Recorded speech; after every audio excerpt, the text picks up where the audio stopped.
आज हम पढ़ेंगे स्त्री केसर, गुरु बीजाणु धानी या बीजांड तथा भ्रूणकोश। जायांग पुष्प के स्त्री जनन अंग का प्रतिनिधित्व करता है।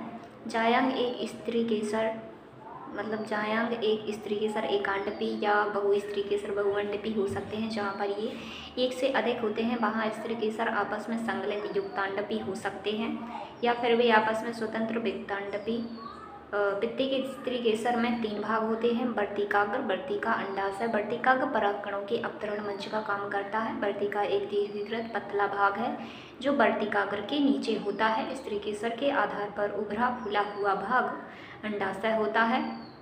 अंडाशय के अंदर एक गर्भाशयी गुहा के अंदर की ओर अपरा स्थित होती है। आप कक्षा 11वीं में पढ़ी हुई अपरा की परिभाषा एवं प्रकारों का स्मरण करें। अपरा से उत्पन्न होने वाली दीर्घ बीजाणु धानी सामान्यतः बीजांड कहलाती है। एक अंडाशय में बीजांडों की संख्या एक जैसे गेहूँ, धान, आम से लेकर अनेक होती है। पपीता, तरबूज, आर्किड तक हो सकती है। गुरु बीजाणु धानी या बीजांड। आइए एक प्रारूपी आवृत्त बीजी बीजांड की संरचना से परिचित होवें। बीजांड एक छोटी सी संरचना है जो वृंत या डंठल, जिसे बीजांड वृंत कहते हैं, द्वारा अपरा से जुड़ी होती है। बीजांड वृंत द्वारा अपरा से जुड़ी होती है। बीजांड की काया बीजांड वृंत के साथ नाभिका नामक क्षेत्र में संकलित होती है।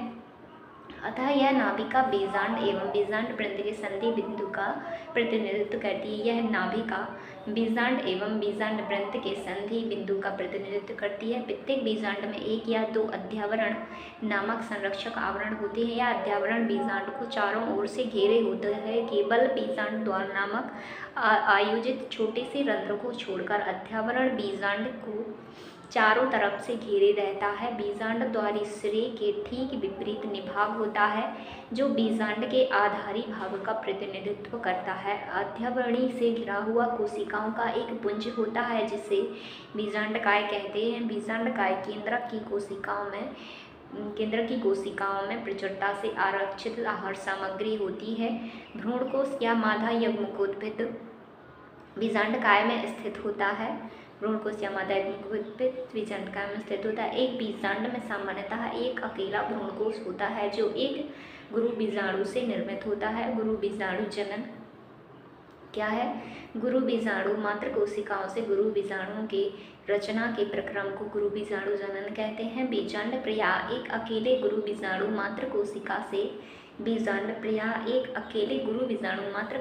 बीजांडकाय के बीजांड द्वारी क्षेत्र में विलग होते हैं। यह एक बड़ी कोशिका है जो सघन जीवद्रव्य से समाहित एवं एक सुस्पष्ट केंद्रक युक्त होती है। गुरु बीजाणु मात्र कोशिका अर्धसूत्री विभाजन से गुजरती है। गुरु बीजाणु मात्र कोशिका का अर्धसूत्री विभाजन से गुजरने का क्या महत्व है? अर्धसूत्री विभाजन के परिणाम स्वरूप 4 गुरु बीजाणुओं का उत्पादन होता है। स्त्री मादा यज्ञकोद्भिद। अधिकांश पुष्पी पादपों में गुरु बीजाणुओं में से एक कार्यशील होता है। जबकि अन्य 3 अपविकसित या अपभ्रष्ट या खत्म हो जाते हैं। केवल कार्यशील गुरु बीजाणु स्त्री मादा यज्ञकोद्भिद भ्रूणकोश के रूप में विकसित होता है। एक अकेले गुरु बीजाणु से भ्रूणकोश के बनने की विधि को एक बीजाणुज विकास कहा जाता है। बीजांडकाय की कोशिकाओं गुरु बीजाणु मात्र कोशिका, क्रियाशील गुरु बीजाणु तथा मादा यज्ञकोद्भिद की सूत्रकुड़िता क्या होगी? आइए भ्रूणकोश के निर्माण का थोड़ा सा और विस्तार से अध्ययन करें। क्रियाशील गुरु बीजाणु के केंद्रक समसूत्री विभाजन के द्वारा 2 केंद्रकी बनाते हैं जो विपरीत ध्रुवों की ओर चले जाते हैं और 2 न्यूक्लियेट यानी 2 केंद्रकीय भ्रूणकोश की रचना करते हैं। 2 अन्य क्रमिक समसूत्री केंद्रकीय विभाजन के परिणाम स्वरूप 4 केंद्रकीय और तत्पश्चात 8 केंद्रकीय भ्रूणकोश की संरचना करते हैं। यहाँ पर यह ध्यान देना महत्वपूर्ण है कि ये सूत्री विभाजन सही अर्थों में मुक्त केंद्रक है जो केंद्रकीय विभाजन से तुरंत ही कोशिका भित्ति रचना द्वारा नहीं अनुपालित किया जाता है। 8 न्यूक्लियर चरण के पश्चात कोशिका भित्ति की नींव पड़ती है, जो विशिष्ट प्रारूपी मादा युग्मकोद्भिद या भ्रूणकोश के संगठन का रूप लेती है। भ्रूणकोश के भीतर कोशिकाओं के वितरण का अवलोकन कीजिए। 8 में से 6 न्यूक्लियाई भित्ति कोशिकाओं से घिरी होती है और कोशिकाओं में संयोजित रहते हैं। शेष बचे 2 न्यूक्लियाई ध्रुवीय न्यूक्लियाई कहलाते हैं, जो अंडोपकरण के नीचे बड़े केंद्रीय कोशिका में स्थित होते हैं।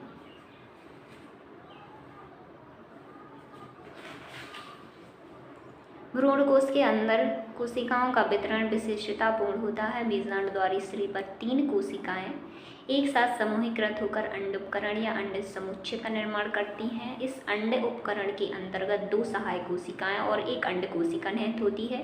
बीजांडद्वारी छोर जिसे तंतु रूप समुच्चय कहते हैं, पर यह विशेष सहायक कोशिकीय स्थूलन होने लगता है, जो कुछ सहायक कोशिकाओं में पराग नलिकाओं को दिशा निर्देश प्रदान करने में महत्वपूर्ण भूमिका निभाता है। 3 अन्य कोशिकाएं निभागीय छोर पर होती हैं, जो प्रतिव्यासांत कहलाती हैं। बृहद केंद्रीय कोशिका, जैसे कि पहले बताया गया है, में 2 ध्रुवीय न्यूक्लियाई होती है। केंद्रीय कोशिका में 2 ध्रुवीय न्यूक्लियाई होती हैं। इस प्रकार एक प्रारूपी आवृतबीजी भ्रूणकोश परिपक्व होने पर 8 न्यूक्लीकृत वस्तुतः 7 कोशिकीय होता है। यहाँ से नया टॉपिक होता है परागकण। परागकण पूर्ववर्ती भाग में आप पढ़ चुके हैं कि पुष्पीय पादपों में नर एवं मादा युग्मक क्रमशः परागकण एवं भ्रूणकोश में पैदा होते हैं।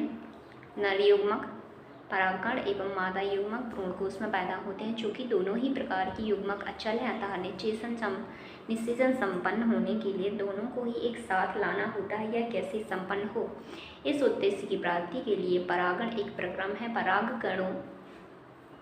परागकोश से झड़ने के पश्चात परागकणों का स्त्री केसर की वर्तिकाग्र तक स्थानांतरण या संचारण को ही परागण कहा जाता है।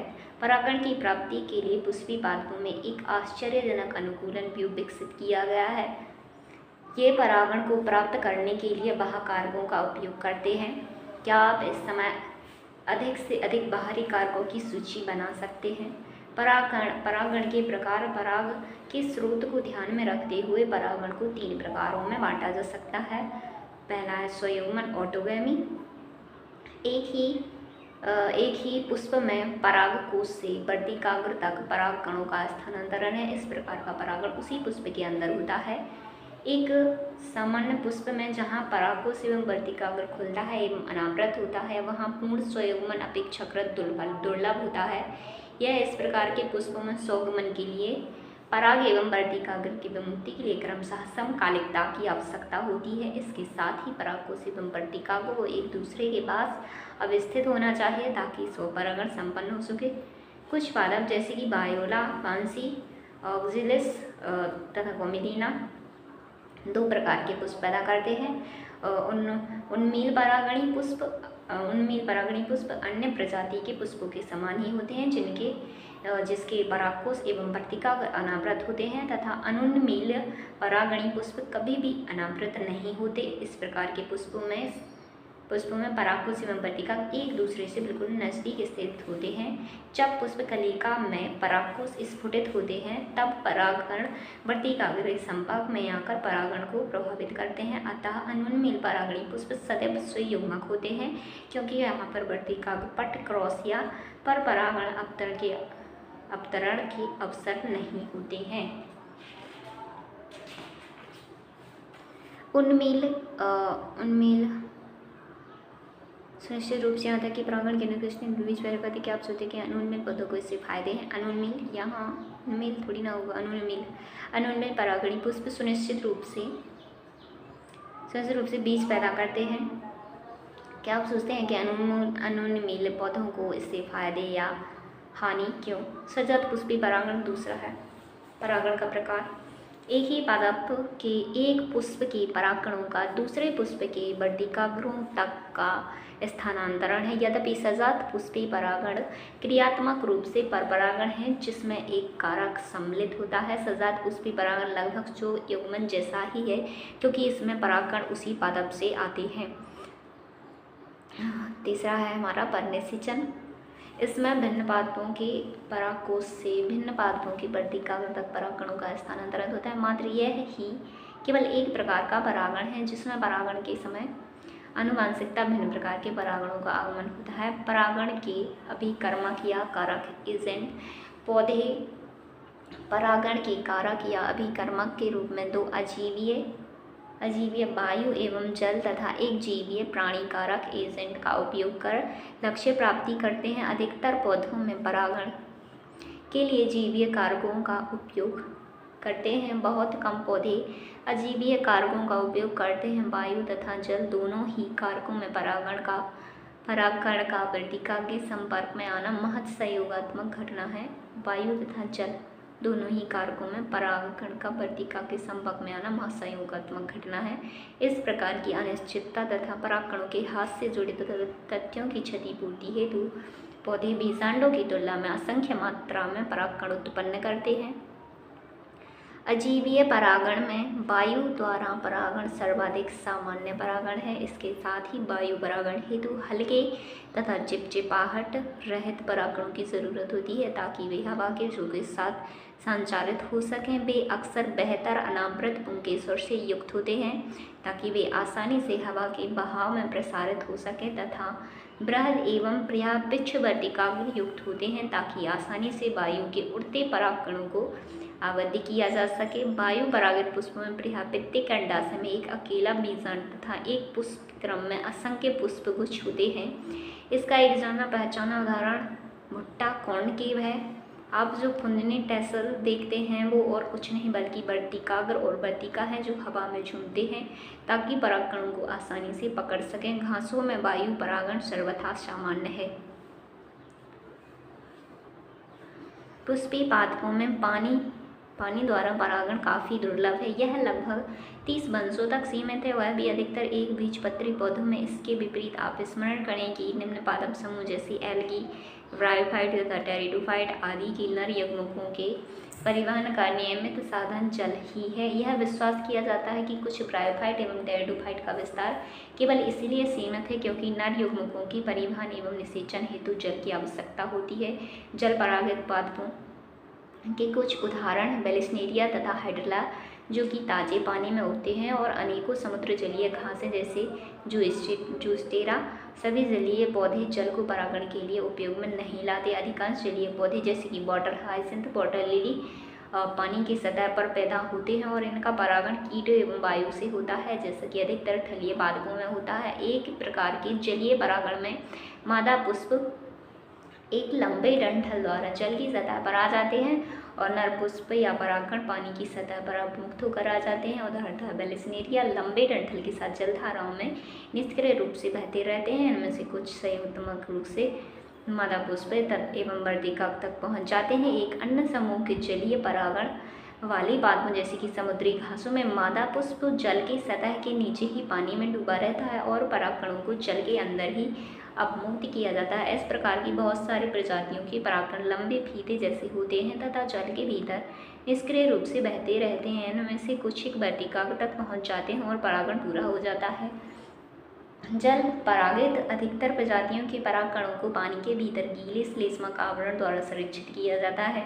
वायु एवं जल परागित पुष्प ना तो बहुत रंगयुक्त होते हैं और ना ही मकरंद पैदा करते हैं। तो इसका क्या कारण हो सकता है?